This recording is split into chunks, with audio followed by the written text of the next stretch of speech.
Hello viewers, welcome back to my channel. So আজি আমি চাম মোৰ বাইকখনৰ কণ্ডিশ্যন কি হৈ আছে। বাইকখন আজি কিমান হ'ল, আজি প্ৰায় 1.5 বছৰৰ পৰা চলোৱা নাই। লাষ্ট কেতিয়া চলাইছিল 2023 নৱেম্বৰৰ 16 তাৰিখে লাষ্ট বাইক চলোৱা। তাৰ পাছৰ পৰা আজিলৈকে এইটো চলোৱা নাই। চ' প্ৰায় 1.5 বছৰ হ'ল বাইক এনেকৈ পৰি আছে। পৰি থকা কাৰণ এটা আছে, মোৰ লগত এটা ইনচিডেণ্ট হৈছিলে, ঘটনা এটা ঘটিলে। চ' কম বাৰু সেইটো ঘটনাটো কি। যদি কোনোবাই জানিব বিচাৰিছে কি ঘটনা ঘটিছিলে, কমেণ্টত য়েছ বুলি লিখক, য়েছ বুলি লিখি দিয়ক, কমেণ্ট কৰক। তো মই নিশ্চয় ঘটনাটো কি হৈছিলে মই তাৰ কাৰণে আৰু এটা ভিডিঅ' বনাম এক্সট্ৰাকৈ। চ' আজি চাইছোঁ বাইকখন কি হৈছে, এনেকৈয়ে ৰাখি থোৱা হৈছে, বহুদিন এনেকৈয়ে থাকিলে। কণ্ডিশ্যন কেনেকুৱা হৈ আছে, অ'কে। গোটেই ধূলি, যিহেতু ধূলি হৈ থাকে সেইকাৰণে ভালকৈ এইটো ঢাকি থৈছোঁ আৰু।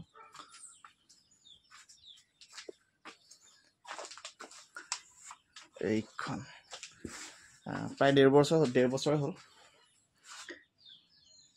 প্ৰায় 1.5 বছৰ এনেকৈ পৰি আছে। মাজে মাজে ষ্টাৰ্ট দি থাকোঁ। চ' এতিয়া লাহেকৈ আকৌ চলাম আৰু বাইকখন। তাৰ আগত মোৰ মবিল চেঞ্জ কৰিব লাগিব। মোৰ 2টা ছাৰ্ভিচিং হৈছিলে ছাৰ্ভিচ চেণ্টাৰত, first servicing and second servicing. Third servicing হ'ব নাপালে, তাৰ আগতে মোৰ লগত মানে এই ইনচিডেণ্টটো হৈ গ'ল। চ' এতিয়া থাৰ্ড ছাৰ্ভিচিং কৰিবৰ কাৰণে এতিয়া মেইনলি মবিল চেঞ্জ কৰিব লাগিব। আজি 1.5 বছৰ হৈ গ'ল মবিল চেঞ্জ কৰা নাই।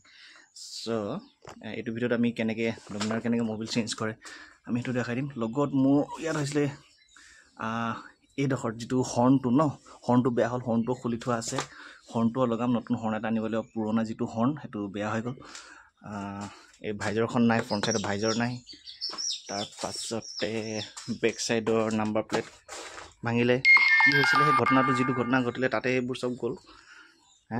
এইটো নাই, এইটো বাৰু পাছত হ'ল দেই, এইটো এদিন পাছত। যিহেতু মই এইটোৰ মতে মই গাড়ীখনো ৰাখোঁ, গাড়ীখনতে লাগি গ'ল ইয়াত অকণমান, তেতিয়া ভাঙিলে। চ' এইখিনি কৰিব লাগিব। এতিয়া নাম্বাৰ প্লেটো লগাব লাগিব। ভাইজৰ ইয়াত আফটাৰ মাৰ্কেট এখন ভাইজৰ লগাইছিলোঁ, ওখ, ইমানটো ওখ, সেইখনো ভাঙিলে। এখন নাম্বাৰ প্লেটো অকণমান গ'ল, ভঙা আছে, এইখিনিও ঠিক কৰিব লাগিব। ইয়াৰ কোম্পানী ফিটেড যিখন অৰিজিনেল ভাইজৰ সেইখন আছে, সেইখন লগাই দিম। বাকী আজি চাই লওঁ ষ্টাৰ্ট কৰি পিনে এবাৰ ষ্টাৰ্ট হয়নে নহয়। বেছি চলোৱা হোৱাই নাই।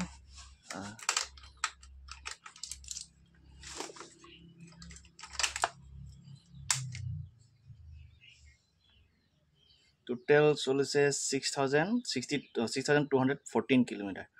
অ'কে, মোৰ কিনিছিলোঁ কেতিয়া, 2023 মেবি মাৰ্চ আছিলে চাগে, 2023 মাৰ্চত আছিলে, তেতিয়া কিনিছিলোঁ। তাৰপিছত বেছি দিন চলাবই নাপালোঁ। 2023 মাৰ্চত কিনিছিলোঁ, সেই নৱেম্বৰ মোৰ লগত সেই ইনচিডেণ্টটো হ'ল। তো তাৰপাছত চলোৱা হোৱাই নাই। মাজে মাজে ষ্টাৰ্ট কৰি থাকোঁ, তেলো নাই, তেল কম আছে।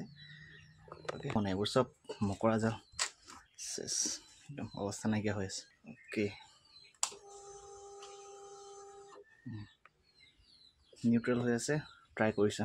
1 2 3।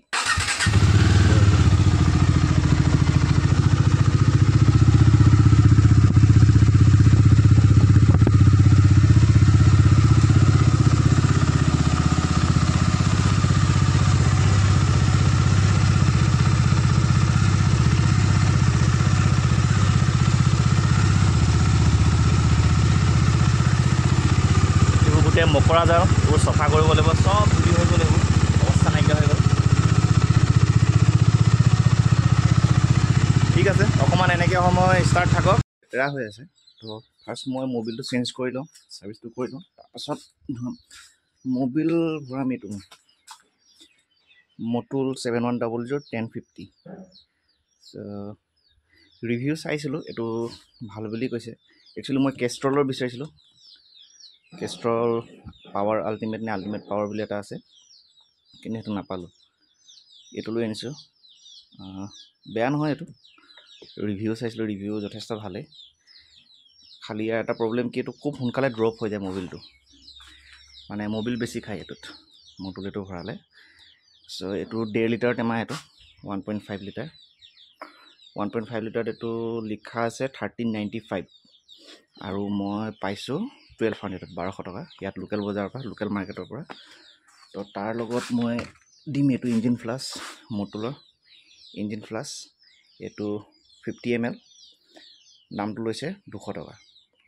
চ' ফাৰ্ষ্ট সো ইঞ্জিন ফ্লাছটো দিলে কি হয় প্ৰিভিয়াছ যিখিনি মবিল আছিলে তাৰ লগত যিমানখিনি স্লাজ আছিলে বা যিহেতু আজি মই প্ৰায় 1.5 বছৰ দিন আজি চলোৱাই নাই চ' মবিলৰ যিখিনি স্লাজ বা যিখিনি গেটখিনি বহি আছে ন চ' সেইখিনি ই উলিয়াই লৈ আনিব অৰ্থাৎ ইঞ্জিনটো অকণ চফা হ'ব চ' এইটো দি দিম এইটো কেনেকৈ দিম এতিয়া এইটো পুৰণা মবিল যিখিনি আছে সেইখিনি মই এতিয়ালৈকে উলিওৱা নাই চ' তাৰ লগতে এইটো মিক্স কৰিম এইখিনি 50 ml এইটো মিক্স কৰি পিনি 10-15 মিনিটমান মই ষ্টাৰ্ট কৰি ৰাখি থৈ দিম তাৰ পাছত ঠাণ্ডা হ'ব ঠাণ্ডা উলিয়াই হোৱাৰ পাছত পুৰণাখিনি উলিয়াই দিম তাৰ পাছত নতুন মবিল ঢালিম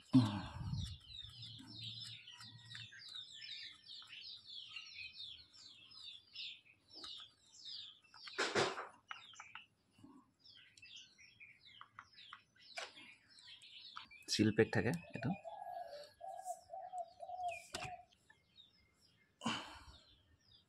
হাতখন নাপায়গৈ অকণমান দিগদাৰ হয় ঢালিবলৈ অসুবিধা হৈছে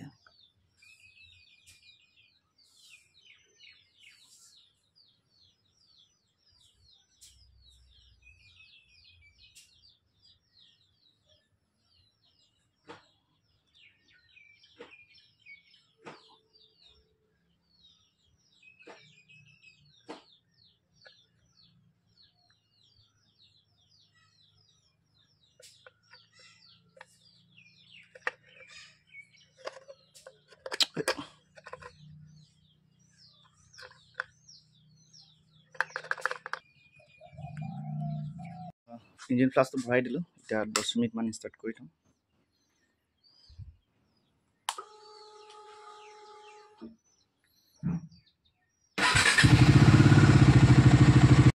প্ৰায় 10 মিনিটৰ ওচৰা-ওচৰি হৈছে ফেন চলিছে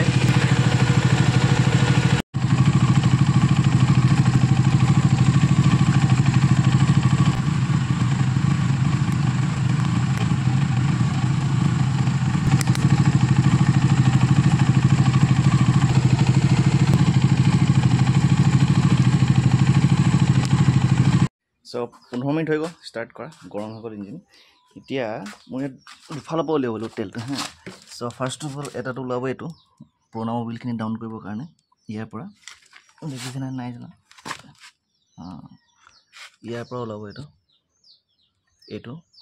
খুলিব লাগিব ইয়াৰ পৰা ওলাব এটা আৰু এই বেলি পেনখন খুলিব লাগিব এইখন যিখন ইঞ্জিন কাৰ্ড বা বেলি পেন বুলিও কোৱা হয় এখন খুলিব লাগিব এখন খুলিবলৈ কাৰণে এলএন কি লাগিব এইটোত 4mm এলএন কি লাগে এটাটো এইটো আৰু এইটো এটা 4mm এলএন কি লাগিব এলএন কি খুলি পিনি ইয়াৰ তলত এটা ড্ৰেইন বল্ট আছে সেকেন্ডাৰী ড্ৰেইন বল্ট সেইটো খুলিব লাগিব এই দুটাৰ ফালৰ পৰা ইঞ্জিন অইলটো ডাউন কৰিব লাগিব চ' ফাৰ্ষ্টতে এখন বেলি পেনখন খুলি লওঁ এনেকুৱা 4mmৰ এলএন কি লাগিব এইটো এখন খুলিবলৈ কাৰণে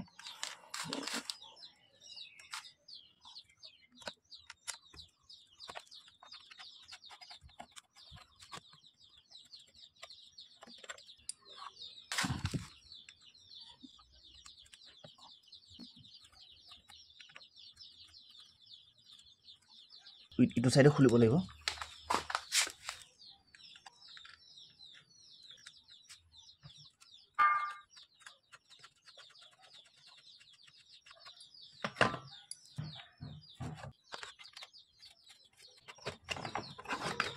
এনেকৈ ওলাই গুচি আহিব ইয়াত থাকিব আমাৰ মোবিল ফিল্টাৰ বা এইটো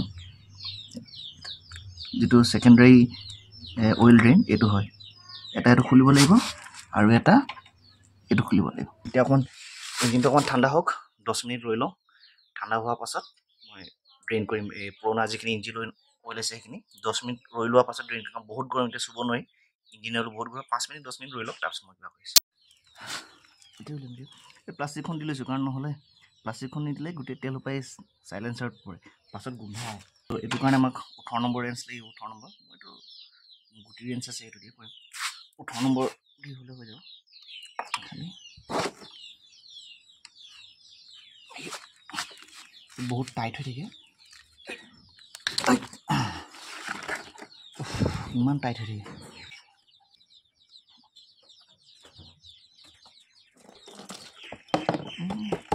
নটটোৰ ভিতৰতে পৰি থাকিলে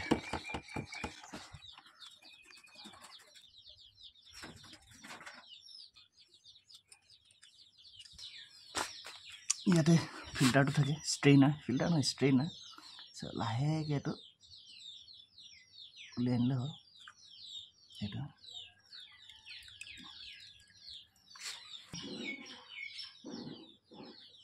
এইটো চেঞ্জ নকৰোঁ, এইটো মই চফা কৰি আকৌ এইটোৱে লগাম।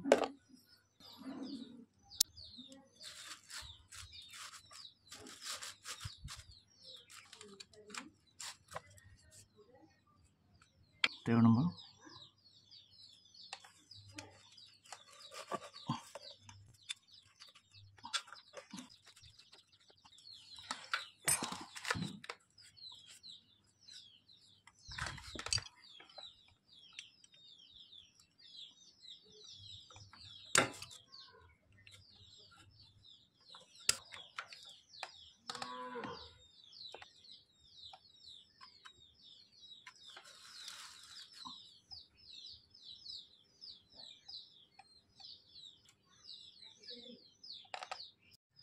ইয়াত এইটো এই অইল ফিল্টাৰটো খুলিব লাগিব। অইল ফিল্টাৰ কাৰণে লাগিব এইটো 8 নম্বৰ।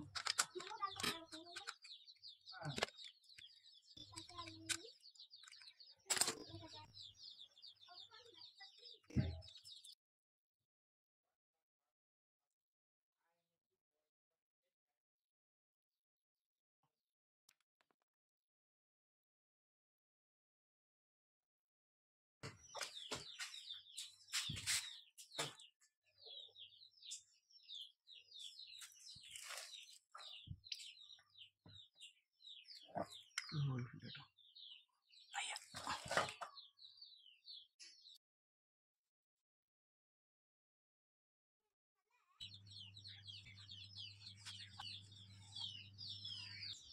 নতুনটো এইটো হয়।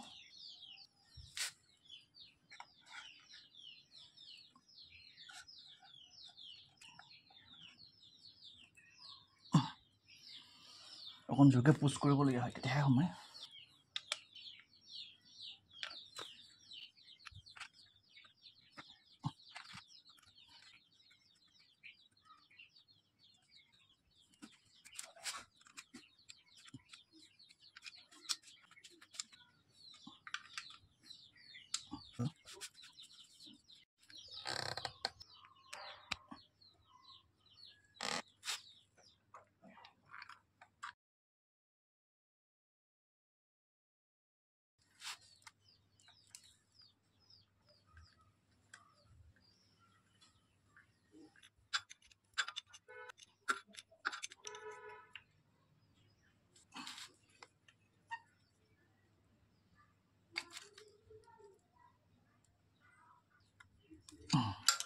ইয়াত এইটো চুম্বক হয় দেই, এইটো চুম্বক ষ্ট্ৰেইনাৰ ফিল্টাৰ হয়। চ' এই কি কৰে, ইঞ্জিনৰ ভিতৰত যদি কিবা সৰু লোহাৰ গুৰি বা ফ্ৰিকশ্যনৰ কাৰণে যিবোৰ গুৰি ওলায়, সেইবোৰ আহি পিনি ইয়াত লাগি ধৰে। চ' আকৌ ভিতৰত ইঞ্জিনত যাব নাপায়। চ' কি হয়, তেতিয়া ইঞ্জিনটো ভাল হৈ থাকে।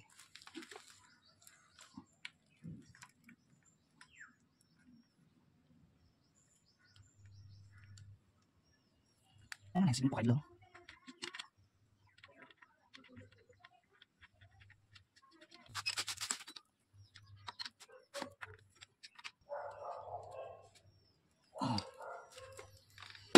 হৈ গ'ল। ড্ৰেইন বোৰ্ড লগাই দিলোঁ, ছেকেণ্ডাৰী ড্ৰেইন বোৰ্ড লগাই দিলোঁ, ইফালে মবিল ফিল্টাৰ লগাই দিলোঁ। এতিয়া আমি নতুন মবিল ঢালিলে হ'ল। আকৌ বটল এটা কাটি লৈছোঁ, ট্ৰাই কৰিছোঁ এনেকৈ কৰি পিনি ইয়াত লগাই লওঁ।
হৈ গ'ল এতিয়া এবাৰ ষ্টাৰ্ট কৰি চাওঁ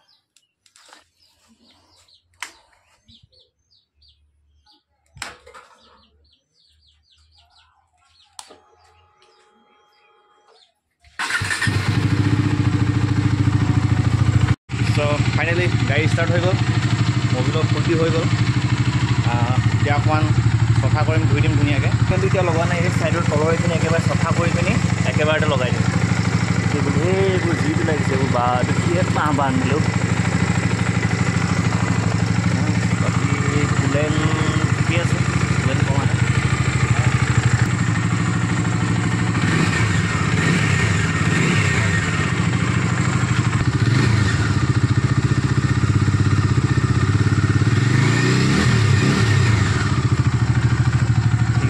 চ' গাড়ীখন ধুলোঁ অকণমান কালি মবিল চবিল চেঞ্জ কৰি চব হৈ গ'ল চ' কালি টেষ্ট ৰাইড নকৰিলোঁ আজি কৰিম চ' আজি এটা টেষ্ট ৰাইড ল'ম এতিয়া আজি প্ৰায় 1.5 বছৰ কিমান 1 বছৰ 8 মাহমানৰ পাছত আজি ফাৰ্ষ্ট ৰাইড কৰিম চলাম 18 মাহৰ পাছত আজি চলাই আছোঁ ঠিক আছে এইটো ভিডিঅ' ইমানতে সামৰিছোঁ